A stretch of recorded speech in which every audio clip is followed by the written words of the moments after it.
from the space where you feel that you can't go any further, where you really hit the lowest of the low, that's where the true healing happens. Really having that quiet time and then starting to connect within your body is to really kind of tune in and do almost like a little bit of a scan and kind of feel where the energies are feeling blocked. We are so capable of reading our bodies. But I think through the rushed lifestyle that many of us have approached over the last decades, um, we kind of block that inner connection. We are wired from the society that we're growing up in. We are wired to focus on the positive, being happy all the time. And they ask you how you are. They don't really want to hear that you're not well. They just want to hear, I'm good, thank you, I'm fine. We can quite often get stuck in our head and we'll talk about it and we'll talk about it and we'll talk about it. And the more you're talking about something that is negative, remember, the more you're spiraling down. People need to understand that this is a journey. We're not born and immediately start walking the next day. It doesn't happen. We have to go through a journey in order for us to take that first step. I didn't like the negative me. I didn't like the shadow, as people call it. The anger, the frustration, the lashing out, the lying, all of those things, right, that are part of us. We need to be able to embrace the entirety of us.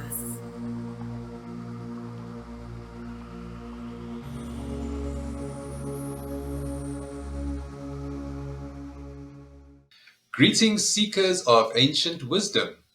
We are here for another exciting episode on natural healing. I'm joined today by a holistic healer, Pavli Naidoo. Pavli, welcome to the show. Thank you very much. Thank you, Deepak, for inviting me. I'm very honored. So today we're going to talk about healing in general and energy healing. And Pavli, you've been a holistic healer for a good number of years. But tell us how you got into this profession.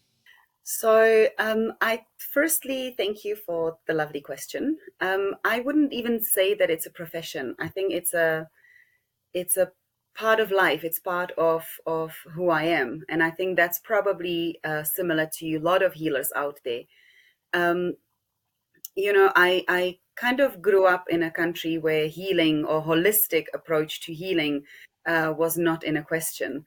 So, felt quite as an outsider. And as I grew older and I encountered difficult situations in my life, I kind of seeked a different way to deal with them. And I think the biggest catalyst for me was my marriage, which took me then 15,000 kilometers away from my family base, which has caused me a lot of trauma. So for my own healing, I obviously needed that distance. And, from the space where you feel that you can't go any further, where you really hit the lowest of the low, that's where the true healing happens. And for me, that was during the marriage when I realized that, I can't stay in the marriage any longer. And the real, true, deep healing started for me there. So what did you do then, and how did you heal yourself? And then the follow-up question would be, how then did you learn to help others? So I have started my journey with a beautiful psychologist that is also a spiritual master. So I was very lucky that her approach was more holistic. She was talking a lot about energies. She was talking a lot about alignment, and speaking about spirituality as such. And that really opened my eyes to something that I've never been exposed to before. And through the healing, which was quite extensive, I then started healing from different traumas that I encountered in my life, and through that I gained a lot of experience. I think the main thing about healing that I provide my clients with is based on tools. You learn how to navigate certain situations, how to deal, how to release, how not to take on, how to put boundaries, which is super important in today's days. And so through that process, I kind of learned the different techniques. I gained a lot of understanding of situations, of relationships, or even if I can call it why relationships come into our lives, what the purpose is. And when I left my ex-husband, I kind of went through, it was almost like a transition period, where I felt the inner need to share my knowledge that I've gained over that years of my own healing with other women. So I actually started a support group for women in 2015. And through that, I started healing women, not really knowing yet that that's what I was doing. But my aim was more to share my knowledge, to share with them, provide them with support, kind of letting them know that they're not alone. And I mean, I had incredible results without even doing any healing yet, physically, or knowing that that's what I was doing. And slowly, some of the women wanted one-on-one sessions, and quite honestly, that's how I became the healer that I am today, is through my clients. They're the biggest teachers for me. They throw me in the deep water and like, I trust you, you can do this. And I tap into my wisdom. I have been a healer in many past lives. So all I pretty much have to do is let go of the ego, which is generally the stopper for us, and connect with my inner self, with my higher self, with the wisdom that I hold within, and navigate from there. So, what was it that psychologists really helped you to do? I mean, it sounds like the master psychologist you met um, taught you a lot of things, but how did they help you to release that trauma that you said you had? I think the big part of it was understanding where the trauma was coming from, why it was coming, what I was learning from it. I think the most important thing that I find as well in my sessions with my clients is that, unless you understand what the situation has brought you, that is positive, that is the lesson for you, for your advancement, not to be of detriment to you. I think that is a really the moving stone that everybody needs in the healing journey, because without that, the trauma kind of feels very heavy, and very, almost like a blockage in your path. But when you start looking at the trauma from a place of, well, what did it teach me? What am I getting from this? Then all of a sudden it stops becoming a trauma and it becomes a lesson. And that's the beauty of it. And I think that was one detrimental thing to my traumatic life, was the realization that actually all those traumas were really lessons. So I left the traumas behind, and I was able to then focus on the lessons that I've learned and what I can do with the lessons going forward. And I think for that, the psychologist was absolutely incredible. She had such an insight. She helped me connect energetically with my body as well during these traumas, which was extremely powerful and very, very helpful in the release of the traumas. So let's talk about that a little bit more. I'm very interested. How did she help you connect with the energies? Because everything is energy, as a lot of other guests on my podcast have said. Everything is energy. So how do you connect with your energy body? Is there techniques that people can do? Absolutely, 100%. So, I am a big advocate of quiet time, not necessarily meditations, but more a quiet time where you connect with yourself, whether that is walking in nature, whether that is building a puzzle, whether that is sitting quietly in your room and just contemplating on life, on how you're feeling, on how situations are affecting you, or where you want to go in life. So, really having that quiet time and then starting to connect within your body. So what I teach my clients is to really kind of tune in and do almost like a little bit of a scan, and kind of feel where the energies are feeling blocked.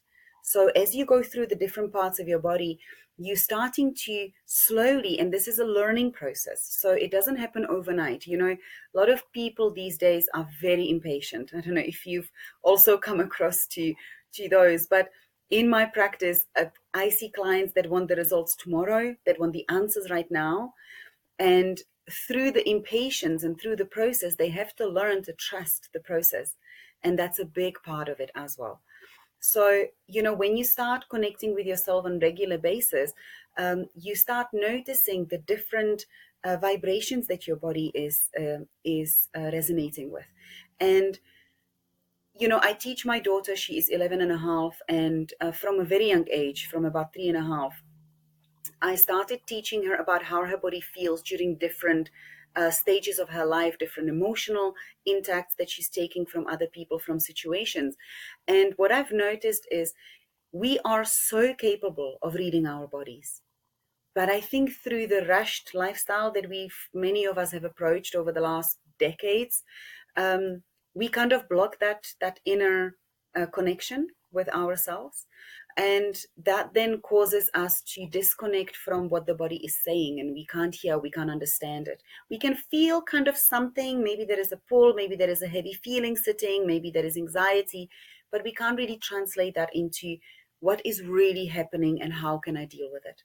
So we kind of push it aside, and then we carry on with life, ignoring the signs from the body. And I think what is really important is this technique of going in and kind of scanning your body slowly, inch by inch. You start noticing the different levels of heaviness that you feel in your body. And then what is really important then after that is to connect within that heaviness and start asking questions. What is this for? What am I feeling in the heaviness? What is behind the heaviness? And then once you can name it, once you understand what it is, some clients can take this even further. I think that is a bit of a practice. So I help my clients with this, where I then take them below that first emotion and I take them all the way down into the very core. And when we find the core, then I help them release it. And there is a beautiful technique. I don't know if maybe we can do this here online. So when people are watching this, maybe they can use it as well. So if you have a space in your body that feels heavy, that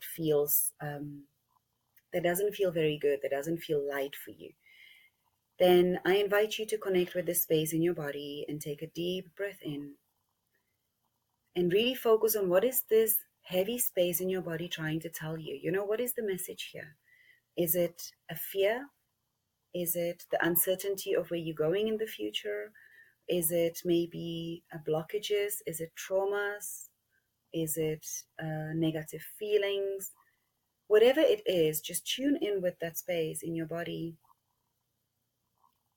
And I invite you to take a deep breath in, just to really connect with your body. Release the breath through your mouth. And then I invite you to visualize a color in that space that feels heavy. Whatever the color is really irrelevant. And as you take the next deep breath in, I invite you to grow this color. Make it as big as possible. Let it expand throughout your body. And when you're ready, take a deep breath into this big expanded color. And exhale this color as you breathe out through your mouth. And really feel all of this color coming out through the body, leaving the body through your mouth, letting it go. And you do as many breaths as you need until there is no more color or the color changes. And that is extremely powerful technique. And this works on really deep levels. And this also works if you're dealing with something that's really like a now, like when somebody, I don't know, cuts in the traffic and you feel that that anger, that urge. Or if you hear a sad news, or if somebody is pushing your boundaries and you don't know how to deal with it, just connect with your body, find that space in your body, visualize the color and breathe the color out. And what I find is that changing the emotion for a color is really the key here. Because I'm an intuitive healer, I do a lot of the things with my clients in the sessions. And what I realized is that when I was guiding them to release the emotion and I asked them to grow the emotion bigger, they almost like a panic sits in, because you're like, well, I don't want to feel the anger, or I don't want to feel the fear, or, I don't want to go into this trauma. I don't want it to expand across my body. And the mind starts playing the tricks, and you almost block it with your mind. But the minute you swap it for a color, you really don't care. You grow it as much as you can and you expand it across the entire body. And then you release it, not actually really from the mind point of view. You're not really understanding that you're releasing the emotion. You're just focusing on the color. And that is really extremely powerful technique to use. It sounds so simple, and I think a lot of skeptics in the world will be thinking like, how can this just breathing and closing my eyes and bringing my attention to a part of my body, how can that actually work? But I mean, people who have done the work will will vouch for it and say yes, it does work. But I wanted to ask, what is the main challenge for people? Is it really the mind blocking it? I mean, now you've got a little trick, so you can say instead of focusing on the emotion, change it to a color. But the attention, is it difficult for people to find the blockage in their part? Because you need to have quite a lot of mind attention to feel that, right? Yes, yes, absolutely. And also, it's a beautiful question because very often we are scared to go into what doesn't feel good. We are wired from the society that we're growing up in. We are wired to focus on the positive, right? We are wired on being happy all the time. I mean, you'll notice when you see people and they ask you how you are, very often 97% of the time they don't really want to hear that you're not well. They just want to hear, I'm good, thank you, I'm fine. And very often I find, because I'm very observant obviously, so I kind of tune into the people and their behavior, and when they ask you that question, they already looking away, going on about their day, not even waiting for your answer. So we've really been programmed to just be okay. And if we're not okay, society tends to pull back a little bit, and a lot of people find um, a lot of trauma in this because they scared. This then comes to your base chakra, your root chakra, that is at the base of your spine, which is all about your security and your feeling of like you belong in society, having stability, having love, being accepted by those around you. And so the minute you start feeling that you are not accepted, you don't go in there. And having trauma, having negative experience, or just feeling negative emotions is quite often not accepted by the society. And so people don't want to go in there. It's scary for them. So very often I would advise people, and I think this is such a beautiful platform to do that at, is, really try to look for someone that you resonate with. Doesn't need to be me, doesn't need to be you. It needs to be someone that you feel safe with, that you feel okay to open up about what you're truly feeling.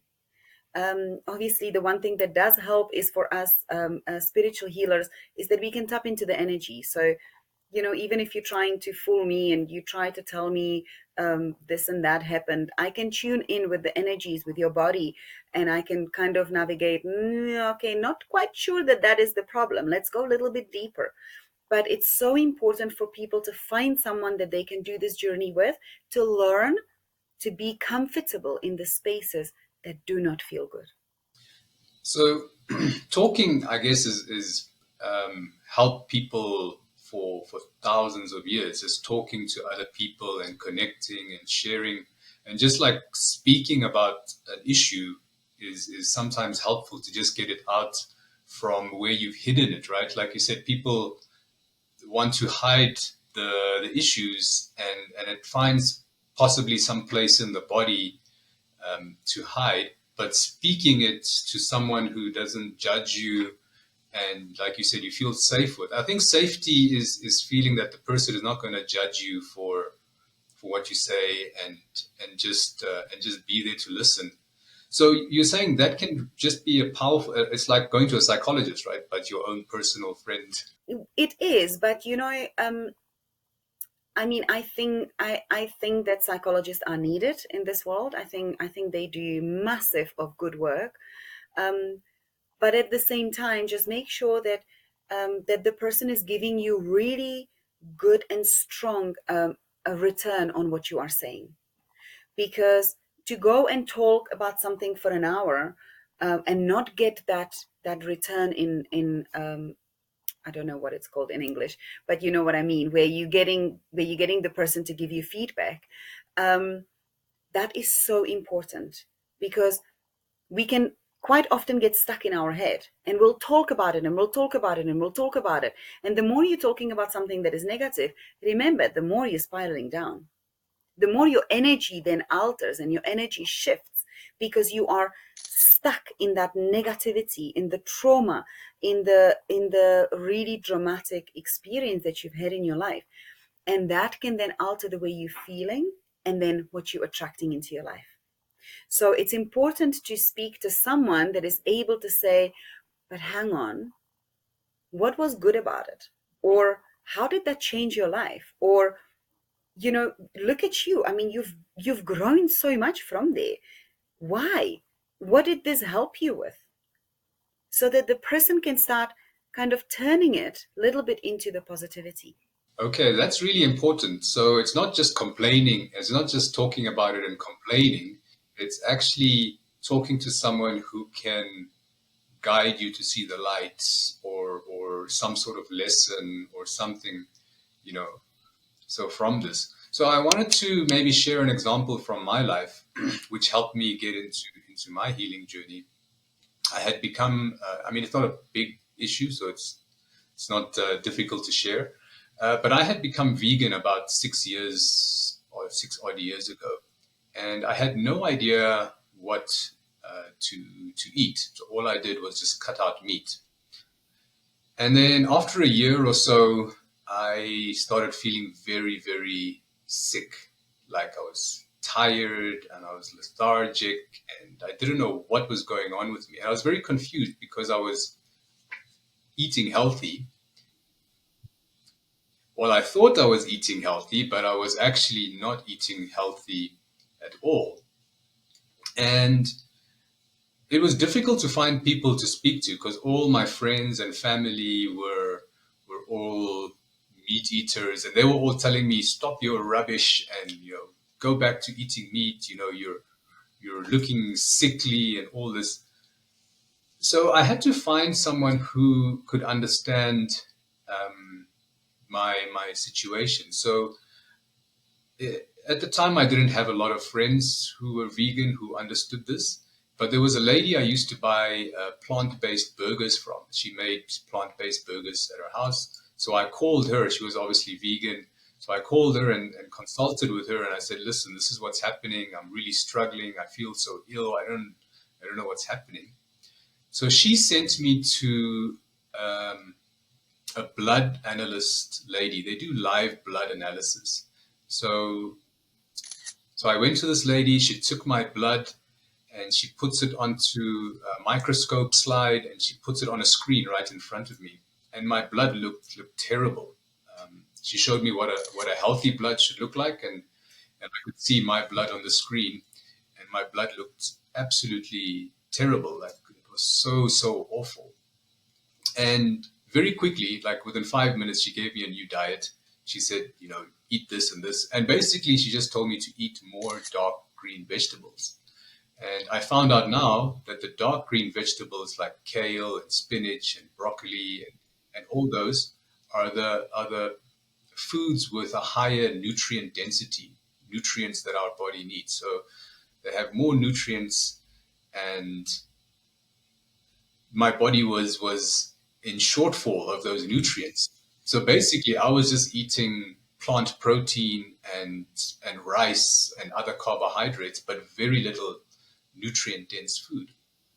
So within just a few days, like within a week or so, I started feeling better, and that started my journey to becoming the healer that I am, because I realized, wow, we can share this with the world. This is knowledge that I want to tell everyone about. And so that is some, is that a type of example of what you were talking about? 100%. And you see here, you had to seek the right person to talk to.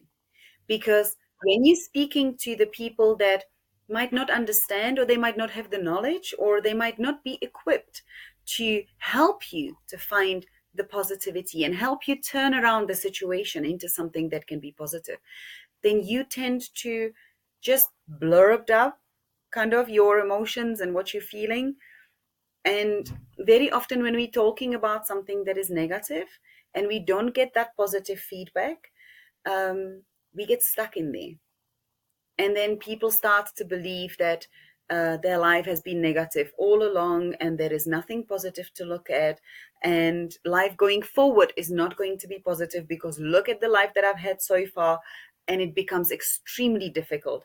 And I find very often, and this is not a judgment, this is not coming from a negative place, but I see a lot of clients that have been put on some form of antidepressants or anti-anxiety medication that they don't really need, because it's all about talking and it's all about realizing, what do I choose? But in order for you to choose, you have to have two things to choose from. You can't be stuck in negativity and choose positive. That's just beyond, that you have to be really a super guru for that. But the minute I show you positive and negative, you have a choice. And then it's your journey from there. Everybody's on a different journey and everybody's vibrating at a different levels. And that's why we have 8 billion people, and that's why we make this beautiful earth. But it's important to always have choices, and you can only have choices when you have an understanding of both. Does that make sense?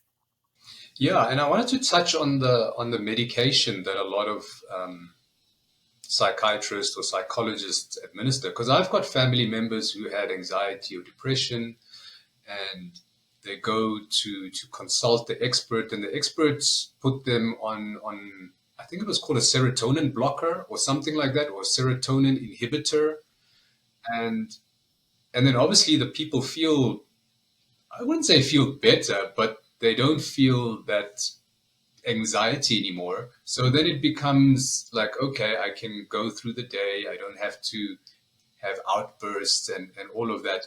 But then it becomes their crutch. And as soon as they don't take that pill, then they can't sleep or they can't function or they have traumatic blowouts.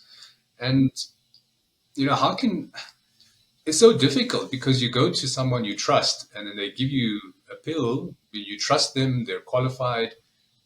But what's happening there, and how is this actually making the situation worse, it seems? So again, beautiful question. Wow, we've got some lovely questions today. Thank you, Deepak. So again, I think what we've created as society over the last hundreds of years is complete dependence on pills, on those little white, and now they different colors, I believe, as well, different colored little things that we believe that will make our lives better. So what we do, what we've learned, and if you look at, I mean, I've actually been working with this for quite a while now, and I've been becoming more and more aware, and I'm making my family aware of it. So my daughter is very against pills. Thank God for that. Hopefully it's going to stay. But if you watch TV anytime, so I don't get to watch much TV, but if I do, it's generally between 6 and 8. And the amount of adverts for medication that you see in that space of time is mind blowing. And it's medication for this and medication for that and medication for that and medication for that. And it's almost like you start feeling like, oh, I can't live without medication. If I don't have medication, something must be seriously wrong with me. So it's that comfort that medication is the thing that we need to go to, that of course everybody's taking medication. And I've seen a huge turnaround in the last, maybe I would say 2 years, 2.5 years, where people have started turning away from medication and looking at, what does my body really need? What can I give my body that is going to help the body to heal whatever it is that I'm going through without using the medication? And if it doesn't work, I can always go back to the medication. But at the moment, what I found, the last doctor I went to see was after about maybe 2 years. I went last year because I had a mild concussion. Oh, actually, it was, yeah, I think it was last year. And I went to the doctor and I wasn't really worried, but my partner was quite worried. So I was like, okay, fine, let me go. You know, I did lose consciousness for a few seconds. So I was like, okay, let me just go. And I went and I sat down, and this doctor sat at the desk. And I said, okay, I believe that I had a concussion last night and this is what happened. And without examining me, she wrote me a script. Not knowing who I am, I've never seen her before, not knowing my medical history, not knowing whether I have the medication at home or not already. And I felt this great disconnect. And this is not all practitioners. And I do believe that there are doctors that really are trying to incorporate both. And I think they're growing in numbers, which is wonderful to see. But the point I'm making here is for people to realize the care that you are getting, and how comfortable are you with that? How how comfortable are you to pop a pill from someone that's been recommended by someone that doesn't really know you that well? Don't you know yourself more?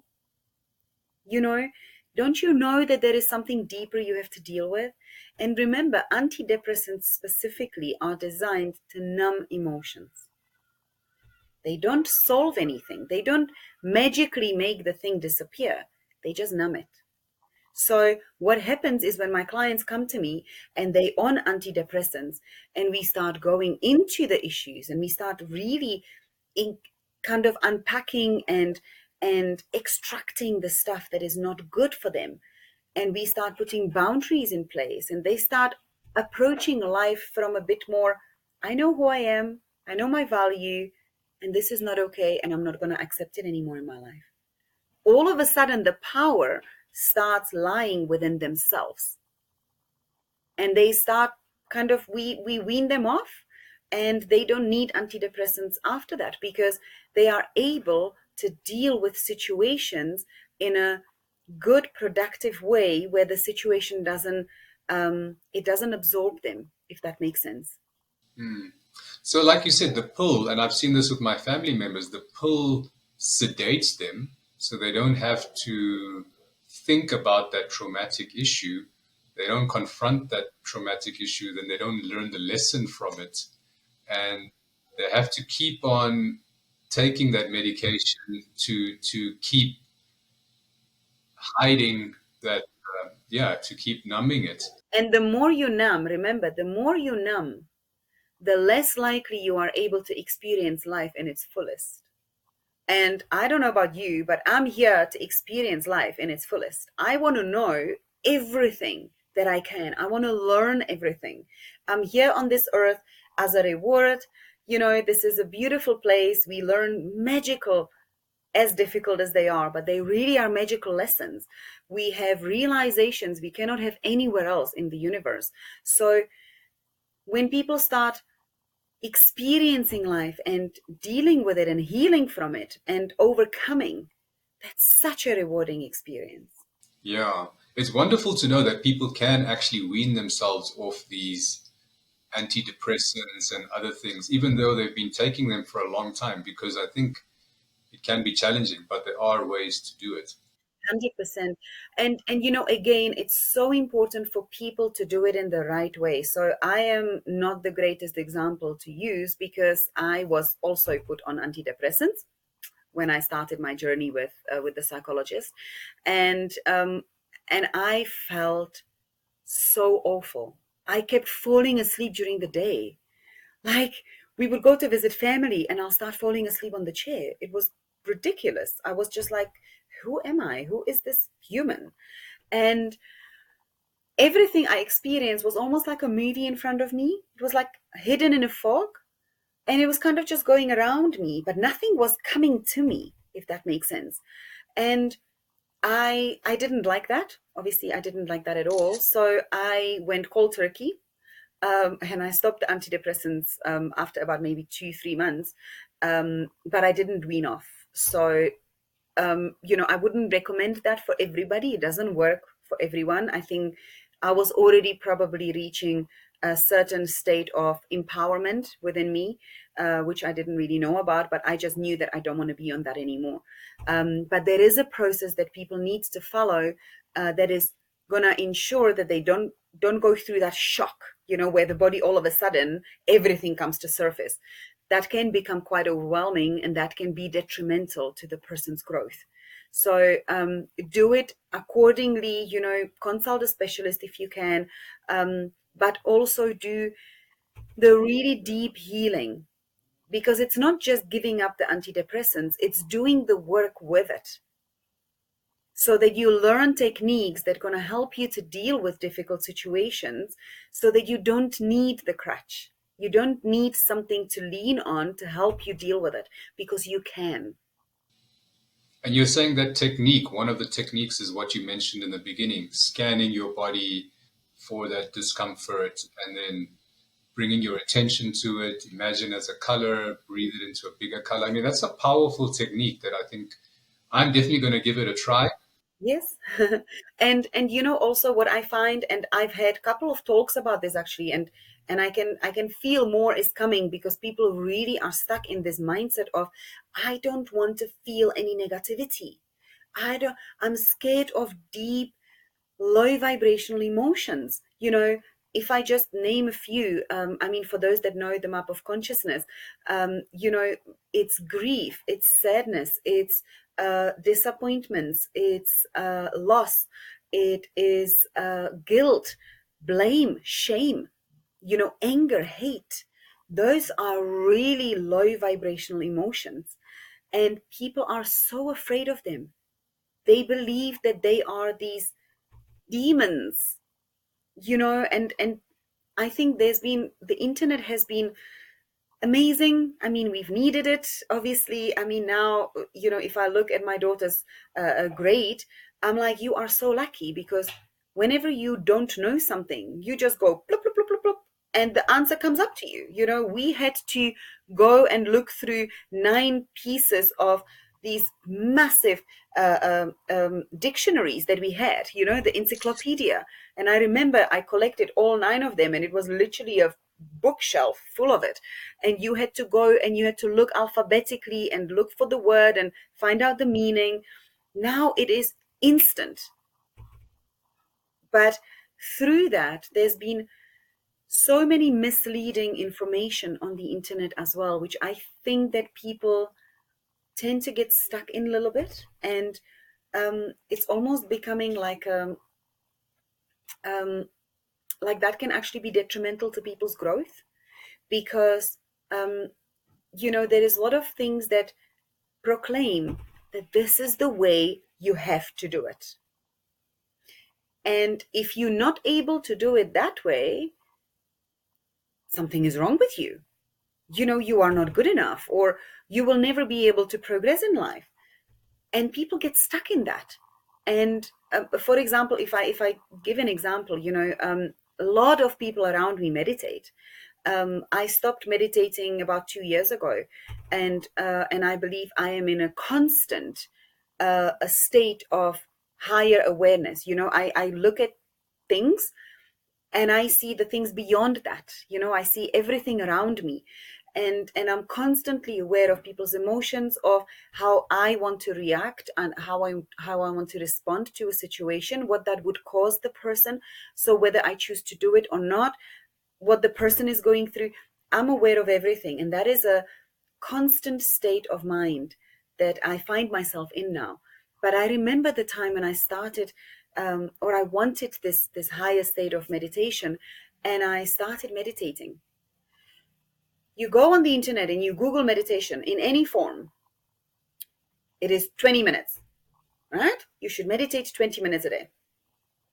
There is not a human being on this planet, I don't believe, that hasn't done meditations, that hasn't done the conscious being within the body and the mind, that is able to meditate for 20 minutes immediately, just like that. I mean, the first meditation I did was 23 seconds, and I felt that was like 3 years. And I remember I felt in my mind, oh my gosh, this is so long. It must be like at least like 7 minutes, I'm sure. And when I looked at the clock and it was 23 poor seconds, I felt so demotivated. I felt like a failure. I was like, oh my gosh, I can't even sit through a minute. And I think a lot of people are following these websites, podcasts. There is a lot of people proclaiming things on the internet, but you have to get to that. It's a progress. People need to understand that this is a journey. We're not born and immediately start walking the next day. It doesn't happen. We have to go through a journey in order for us to take that first step. And so I really feel that a lot of people are expecting an instant result. And with medication, very often they get it, because that is not the true long lasting result. So if people can take anything from today's talk, I really hope that this will be one of the things that they will take with them, because if you are looking for a quick fix, you are not on the right journey. And or let me rephrase that. You are not on the spiritual journey. You are on your own journey, and that's the right journey for you in that space. And that's okay. But it's not a journey that's going to help you to feel better, lighter, to really become, and I don't like to use that very much, the best version of you, because again, that's been overused and misused so much in the recent years, that the best version of you has to be the good one, the light one, the always helpful, the always smiling, the always ready for things, the always positive. No, it's not. The best version of us is everything. It is including the negative emotions you are running away from. They are part of you. You can't just cut them off and say, I don't want you. You're not part of me. We are born with a scale of emotions. Every single being on this planet is born with a certain scale of emotions. It doesn't change. It's not that Peter in London was born with just positive scale of emotions and Andrew in America was born with all the negativity. It doesn't. They all born with the same scale of emotions. So all emotions belong to us. It's what we do with them that changes. I wanted to come back to that meditation challenge you explained. So I've also been meditating for many years, and when I first started, it was so difficult. Like you said, like just a few minutes felt like hours. But the analogy I want to bring to people, it's like if you've never gone for a run before, you're not going to wake up one day and decide, I'm going to run 20 kilometers. The first day, you might only be able to do 1 kilometer, and you need to keep at that. And maybe it might be 2 weeks later that you can increase it slightly. And then you need to keep at it before you can slowly increase the time. So in the beginning, I couldn't even do 15 minutes without constantly looking at my timer, because it was just so difficult. It's like I've been here for an hours, and then you look at your timer, and it's like just a few minutes. So I definitely relate to that. But over time and over, yeah. So I mean, over time and consistency, I eventually got to doing 30 minutes, and it's easier now to do 30 minutes than it was to do 5 minutes many years ago. And I think also what's important with the meditation, and maybe I don't think I got there, is to be able to look at meditation as a tool to connect with your true self. Because I think a lot of the times meditation is viewed as something that's gonna just make everything better. You just meditate for 30 minutes a day and life will just be great. But it's not that. It's the insight that you receive when you're in the highest state of awareness is all about you. What space am I in? What is resonating with me in my life at the moment, in my situation, and what is not resonating? Where do I feel in my body that there are blockages? Well, let me focus on that. Let me breathe into those spaces and just soften them a little bit. That's truly what I believe meditation should be used for. Not not necessarily the idea of, if you meditate and you start visualizing all the nice things, they're going to start coming into your life. That's not what meditation should be about. Meditation should be about really connecting with who you are, all of it, and not be afraid of it. And I think that's why people start with 23 seconds, because the the idea of sitting with my entire being at that point was, it just wasn't going to happen. I mean, I didn't like half of me, I didn't like the negative me. I didn't like the shadow, as people call it. The anger, the frustration, the lashing out, the lying, all of those things, right, that are part of us. We need to be able to embrace the entirety of us, if that resonates. Yes. And I love that you brought up the word shadow, because that was going to be my next question, even before you said the word, because a lot of people talk about shadow work and shadow this, and you need to do your shadow and you need to fix your shadow. And some of the books I've read tell me something that resonated with me, is that people close to our life are usually mirrors that reflect our shadow, because people close to us are the ones that can really irritate us deeply, because they are the mirror that really show our shadow. And instead of being angry, it should be like, oh, thank you for showing me my shadow, and then you can go and do the work. That's sort of how I've learned to look at it. But maybe you can elaborate on that. Absolutely. Well, your look is absolutely correct. However, that's again a journey, right? So you have to go through different stages before you can get to the place of, you are irritating the hell out of me. Let me see what's going on inside of me. That's that's a that's a quite a um, that shows progression in your life, because to be able to look at the person that is irritating you, and as you say, pushes the right buttons, and the family around us, that's why we are born into a physical family, and that's why a lot of traumas happen in our physical family, because they are with us 24/7. I mean, they know everything about us, and a lot of trauma is happening in a childhood, because in a childhood you have no choice but to stay in that situation. You cannot just up and leave. You're dependent on the situation, on the parents, on the family, right? So you have to stay in that trauma situation until all of it is served, so that you have an opportunity to deal with it later. But when it comes to seeing how triggered we become by certain members of our family, or even our friends, or even people that we just meet on the street and they trigger us, it's to be able to recognize that trigger.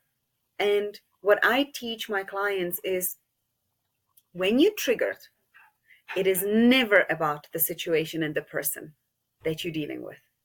It is always something within you that you haven't resolved from the past. And the minute my clients really grasp that, and sometimes it's instant and sometimes it takes a little bit of work, um, that is really the power behind it. Because the minute you realize, you are triggering me, let me go within, that's a beautiful space to be in.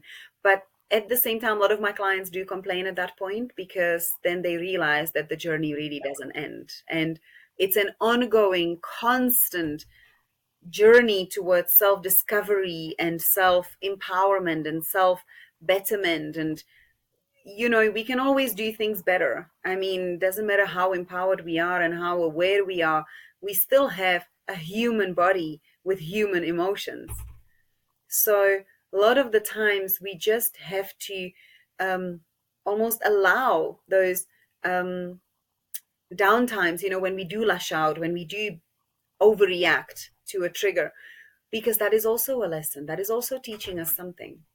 And even if it is just humbling to say, I'm sorry, that's such powerful, three little tiny words. And yet they make such impact in people's lives. And a lot of people don't know how to use them effectively. I find that a lot of people misuse I'm sorry, where it's used so that, "Ugh, just get over it, man, I'm sorry." That's not the true meaning of it. The true meaning of an apology should be, I've realized what I did, and I realize where it came from, and I am willing to do the work to change that so that I don't do that again. That is really uh, the true meaning of an apology. Yes, that's very good to note. Instead of just saying I'm sorry just to get the person out of your hair, you actually need to to really feel that I have done something wrong and I don't want to do it again. Absolutely.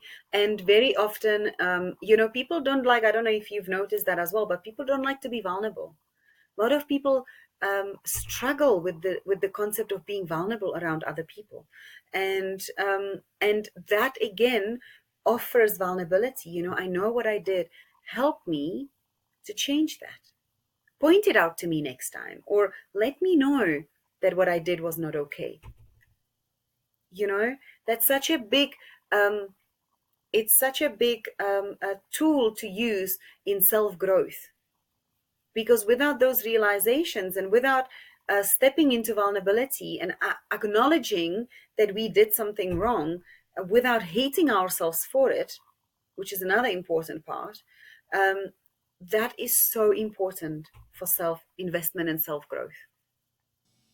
So the lesson from here is that whatever triggers you is your issue to deal with. If somebody triggers you, it's not that person that should be dealt with. It's yourself that needs to be dealt with, and that's a spiritual maturity if you can reach that level and then go and do the work.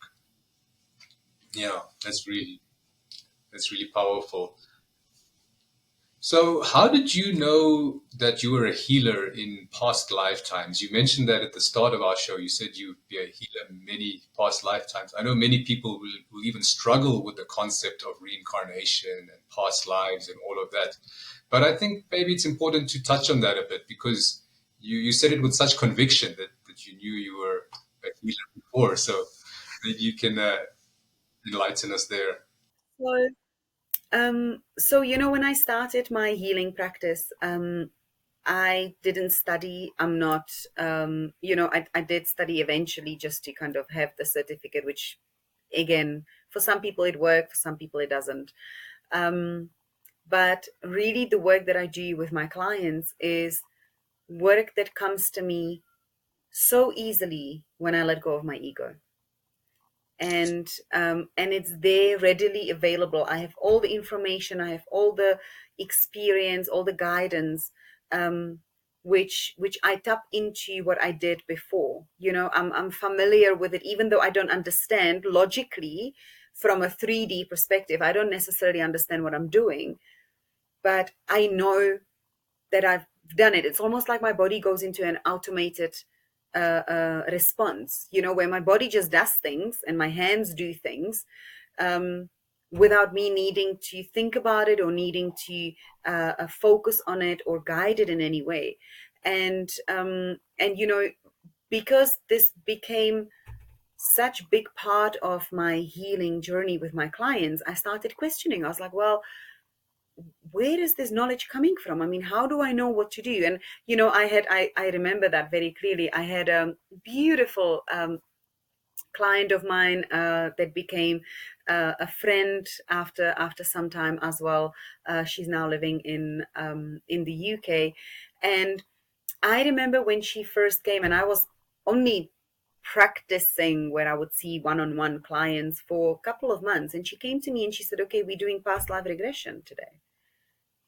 And I was like, "Whoa, okay, well, I, I don't, I don't know how to do that. I mean, I've heard of it vaguely, but I had no idea what that means. I never studied it. I never investigated into what you have to do in order for you to do past life regression." And she was like, "Yeah, but I trust you. It's fine. You'll be fine." And I still remember I had to lie her on the floor at that time. I didn't even have a bed yet. and and I did it with her lying on the floor. And I remember the panic that came to me, um, because I suddenly realized I don't know what I'm doing. I don't. And I had to take a few deep breaths, and I had to really focus on letting go of the ego that kept telling me you don't know what you're doing. And the minute I really shifted into the deeper consciousness, it just flowed. So, and we did amazing past life regression, and it was beautiful, and there was so much of healing that happened.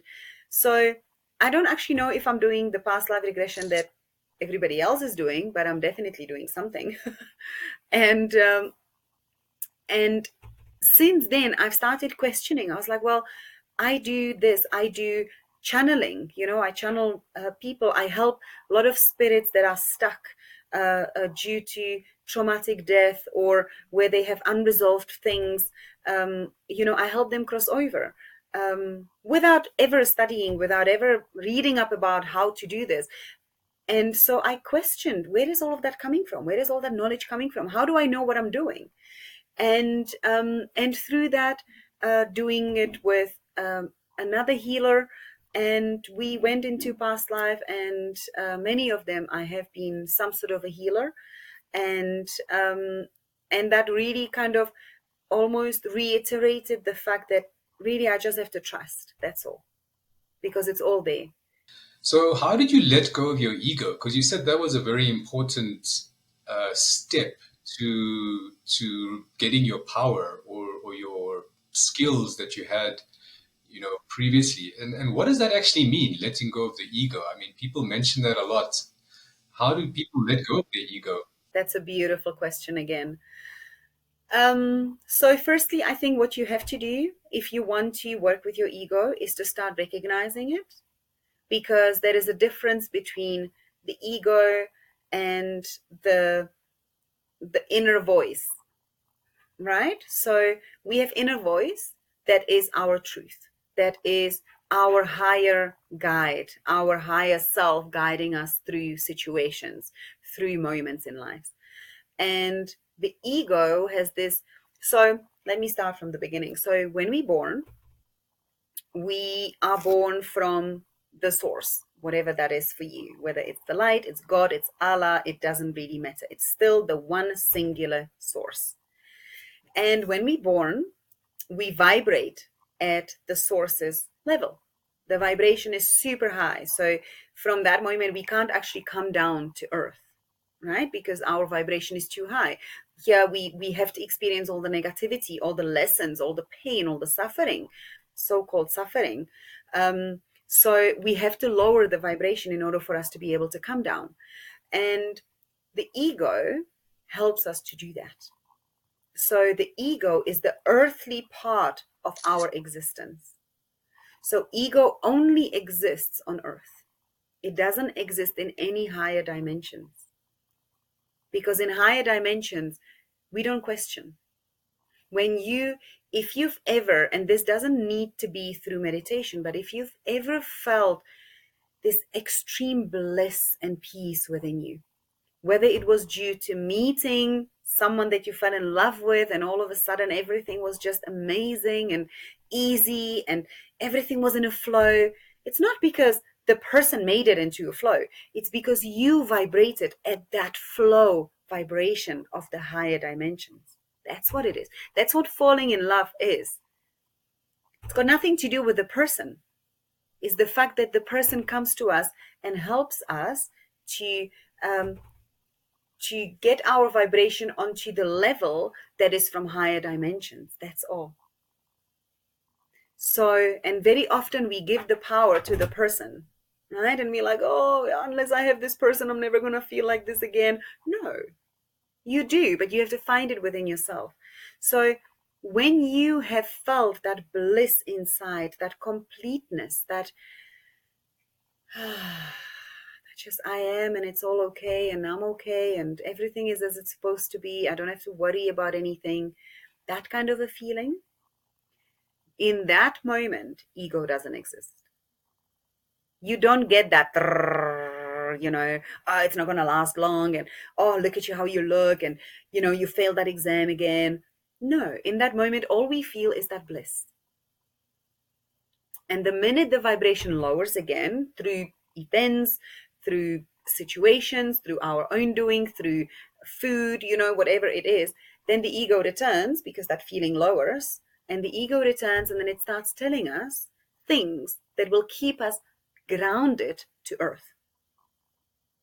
So, ego's main objective is to keep us on 3D dimension. So you will find that when you start meditating or when you start practicing some sort of, whether it's a sound healing, whether it is chanting, whatever you are doing to bring your vibration higher, the ego will start blocking it. So you'll have an itch here and an itch here, and you'll start thinking of, oh my gosh, I didn't buy that for the dinner tonight, I don't know what I'm gonna cook, and oh, my boss was so bad today. And you have million and one thoughts all at the same time, because the ego is trying to lure you into one of those thoughts that's gonna capture you, and you're gonna start focusing on the dinner or on the boss that's been negative or on the fact that you failed the exam. And guess what? You cannot access the higher dimensions because you are brought down to that singular thought that is making you feel low. And that is the job of an ego. So the more you start reaching the spaces of bliss, the less your ego will have power over you. And in those moments, it's very important for you to start realizing and noticing how the ego comes. What sort of way it's speaking to you? What language does it use? What words it use? How does it make you feel when it's speaking to you? Right? So that when the ego is replaced by the inner voice, which is the truth, which feels good, which feels authentic, which feels like it's coming from somewhere deep here, you can't really explain it, but you just know that that's the truth, you will start noticing the difference between the two. So then when you're doing any kind of practice and the ego comes, then you are able to just go,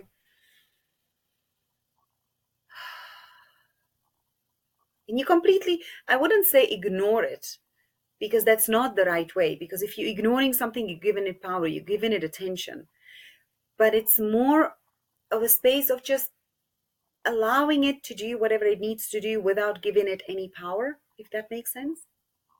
Is that how you let go of the ego? So is acknowledge it but don't give it power type of thing. So it's a very subtle thing. Very.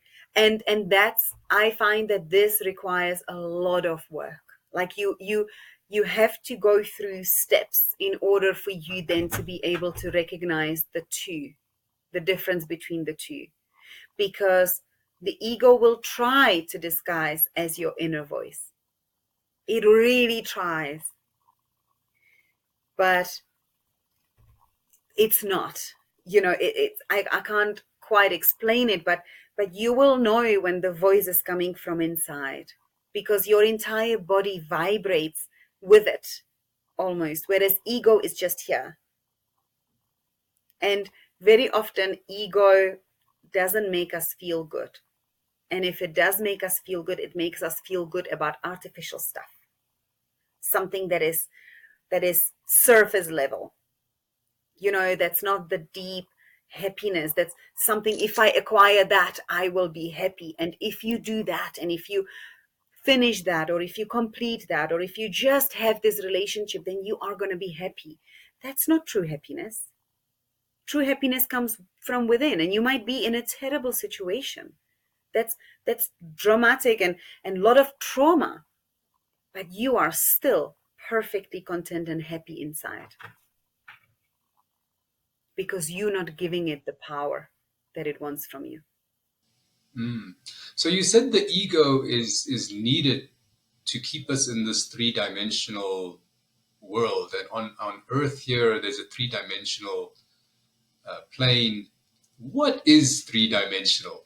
Because this is another word that gets thrown around in the spiritual community, and they talk about 3D and 4D and 5D. Yeah. What is that for a layman? The earth is here, and then above earth we have the different dimensions, and at the top is the source, right? Which is the most incredible light, power, energy, whatever resonates with you. That everything in that around this light is beautiful, positive, love. It's pure unconditional love. So you remember that times when you would hear, um, "Mommy, do you love me?" "Yes, of course I love you, but just go and clean your room." Or, um, "Come, yes, we can play together, but you first need to do that." Or, "We'll enjoy our time this weekend if you pass your exams." Or whatever you hear, there is conditions upon conditions upon conditions. So love comes with a baggage, and that's earthly. If you experiencing the love on the higher realm, it's just pure love. There is no condition attached to it whatsoever. It just is. And what happens is, as we born, so I'll talk a little bit about the souls. I hope people are okay with that. If you know, just fast forward. Or maybe don't, actually, because there might be something that you might find interesting, or something that might trigger something within you for your next growth. So don't fast forward. Listen to the whole thing.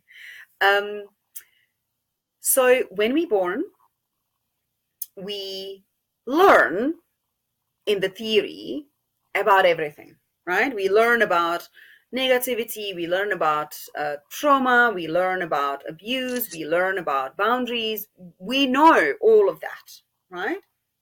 But we in the space of love. So we don't quite understand it, because you can learn the theory, but unless you put it in practice, nah, it's kind of like, yeah, I kind of know that this is how chemistry works. I don't know why chemistry came to my head. I mean, I know nothing about chemistry, um, but maybe that's why. You can understand it kind of from the writing, but unless you went and you did the actual thing, you won't understand how it works, right? And it's the same thing. So eventually, when we go through, period of time, and we start getting bored, and we're like, well, you know, I'd like to experience that. I'd like to feel this abuse, and I'd like to see what it feels like, and what the reaction is, and what the response is. And, oh, I'd like to know what it feels like to drink and, party and whatever it is. And so then you descend to earth, and ego helps you with that because it grounds you. And you have to be at a certain level. So a lot of people misunderstand this. So from my experience, with my clients, with myself on my journey, um, you know, this is, and a lot of people use that term, which I quite like, I quite resonate with. It's a school, right? Earth is the only planet that's alive. And what I mean alive is that it's got a whole lot of different components, and we basically navigate how Earth is progressing, or how she's living, what she's growing, all of that thing. We, through our actions, we are responsible for that, right? So we can alter the way Earth behaves.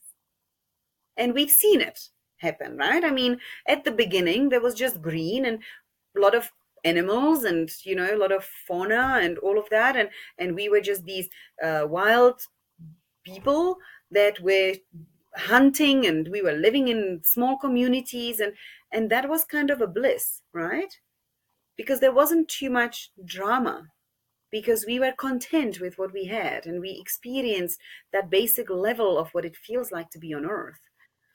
And then what happened through progression of human beings, and through the consciousness moving higher and higher, we started wanting things, we started inquiring things, we started developing things, we wanted to grow things. We no longer wanted to live on a tree, we wanted to have something a little bit more stable. And then if I had something stable, I'm better than you, because you are still living on the tree. And hierarchy started creating itself. And so through the development and through the growth of people and their consciousness, we started seeing the the the earth that we see at the moment, with all the technology and all the overpowering AI or whatever you call it, and all these crazy things. Our mobile phones are with us all the time, 24/7. We can't do without it, and that's because we've just reached another level of consciousness. But basically, what happens is when we born, we know everything. We born from the one consciousness, from the one light, but we know it in theory. So in order for us to learn, we have to go down to experience it. And you can only do that here on earth. So in order for you to come here, you have to be quite strong as a soul.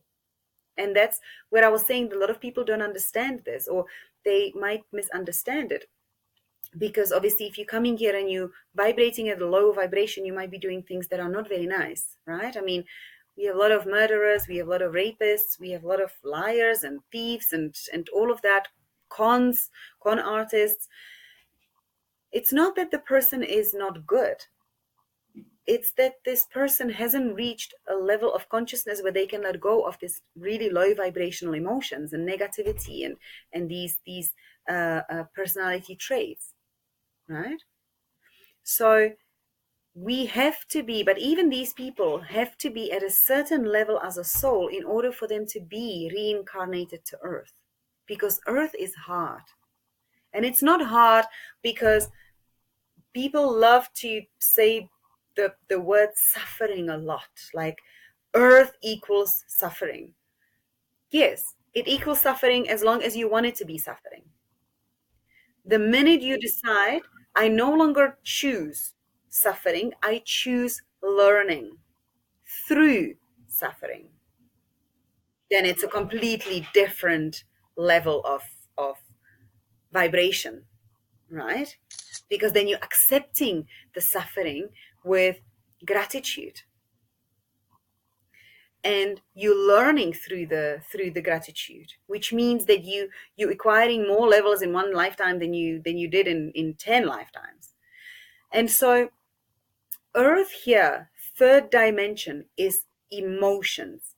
It's pain that forces us to go forward in life, that pushes us onto the next level of our consciousness, of our vibration. So when you say third dimension, that is what I'm referring to. The two vibrations below that, it's really just, yeah, I don't like to use the word demonic, but it's that really dark side. It's that, yeah, that quite a negative, low vibrational beings. A lot of people say we're moving into 5D. So what is 5D? Because you mentioned 12D, which is pure source, and you mentioned 3D. What is 5D? What does that mean? So 5D is where we ascend to love. Okay, so your 3D is emotions, it's the hardcore stuff, it's the pain. 4D is the mind. It's where you're releasing the mind, where you see everything from a higher perspective. And 5D is love. And from 5D onwards, it's only love. It's more and more and more love.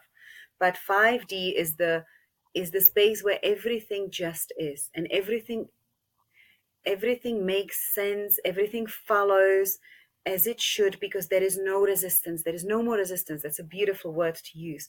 On earth, we feel a lot of resistance. We're resisting everything. Oh my goodness. Like, everything. If somebody comes to you with a new concept, generally the primary response to that is resistance. Oh no, it can't be done. Oh no, nobody's going to help you. You can't get away from that. Oh, you can't cure a chronic illness. Yes, you can. Of course you can. But you have to decide. So 5D is the space where there is no more resistance. There is no more ego. There is no more of that chatter thing.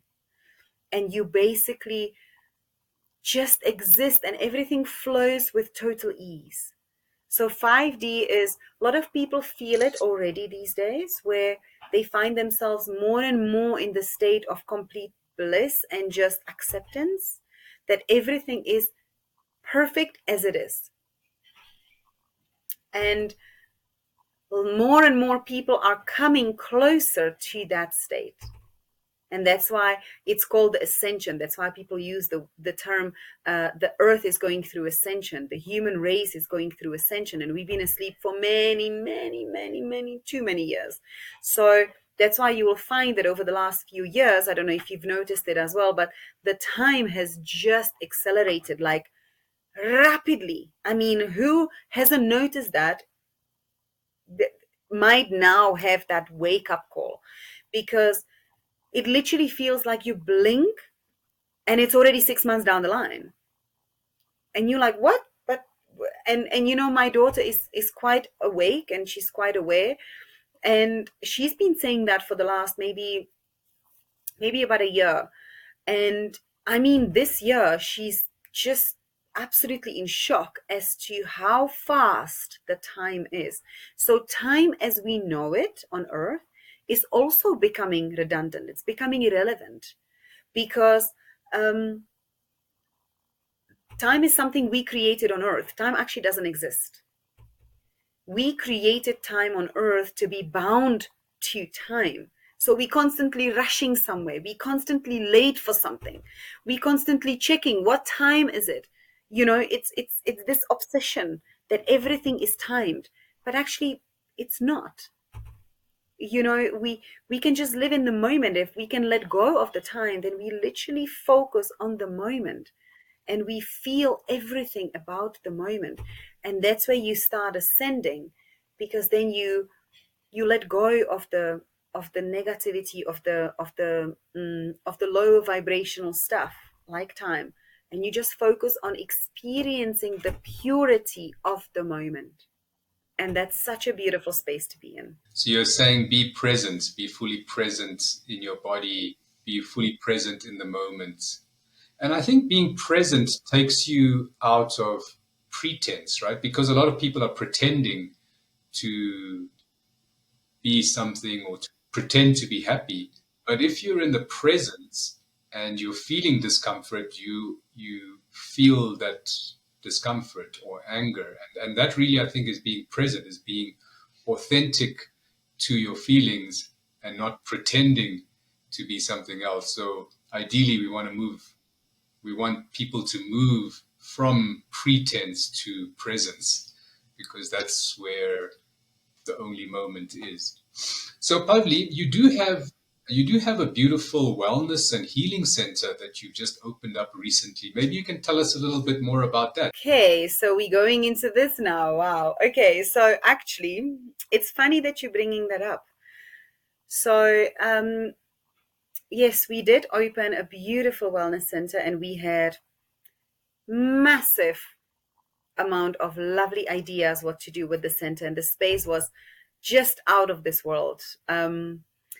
But unfortunately, the lower vibrational energies have creeped in, and for some reason, one or the other, whatever the reason really was, we weren't able to stay there. So the place actually, or the people around the space became so negative and so focused on jeopardizing the business that we couldn't stay there, because obviously we bring in people into places that are holistic, that are high vibrational, that bring peace to people. So if there are other energies interfering with that, then it's not fair to keep the space running for people, because then people can pick up on the energies if they're not guided properly. So unfortunately, we had to close the center down, which has been a massive lesson for me as well. So I am now looking at different centers that I can see my clients from, in different locations. So I think here I've received a massive lesson of, not being bound by one place, but to kind of expand so I can reach more people. It's almost like a calling to kind of expand into the areas that I couldn't serve before because it would be too far. So yeah, that is the space that I am in at the moment, and I have found some incredible spaces, so, and some that are triggering a little bit in some ways, and that's perfectly fine. It's part of the journey. So yeah, it's interesting that you brought that up. Guys, if you do want to get hold of Pavli, all her details are below. And like she said, she is um, all around Johannesburg. But Pavli, do you consult online as well? I mean, we do have a global audience. Do people, if they want to speak to you, they can? And how would you do? Is it possible to do healing work online, like the work that you do? 100%. So I've got quite a lot of overseas clients as well as clients in different provinces in South Africa. And the beautiful thing about energy is that you don't have to be in the space of the person to feel the energy. That's the most incredible thing. You can connect to energy from anywhere, and I think healing is needed everywhere in the world. And really, what you require is a little bit of a quieter room. You don't even need a bed. I do a lot of clients that will sit comfortably on their chair, and you do the same thing, but you just don't have them in front of you. You can't touch them, but you can do everything else, because energy, you sending your energy, you extracting energy.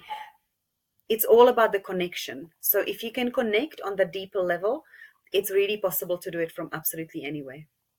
So, guys, you can all see Pavli is so knowledgeable. I mean, she understands stuff to such an extent that she can explain it in a simple way, and I think that's really is the proof that you can understand a difficult concept is when you can explain it in a simple way to a person who has no understanding, and that is really proof of deep understanding because it's very complex stuff that Pavli is talking about, but she explained it in a way that really made me understand, and I'm hoping that a lot of you viewers would understand as well. Thank you. I appreciate that. And that's why I say I have the knowledge from my past lives, and I obviously connect with higher realms and higher self and guides and masters, and it's because I haven't read up on things. I'm not knowledgeable in that way. I haven't done millions of books and courses and qualifications and things like that. So I do understand it from a quite a basic stuff, if that makes sense, like in a very humanly way, instead of reading about all the big words and trying to throw them in there to look more intelligent or whatever it is. I receive the information in the way that I can tell anyone that I have in front of me, and they will understand. And I do a lot of sessions with children as well. So obviously, from that perspective, it's then something that they can understand as well. So thank you for that. I appreciate the feedback. That's wonderful.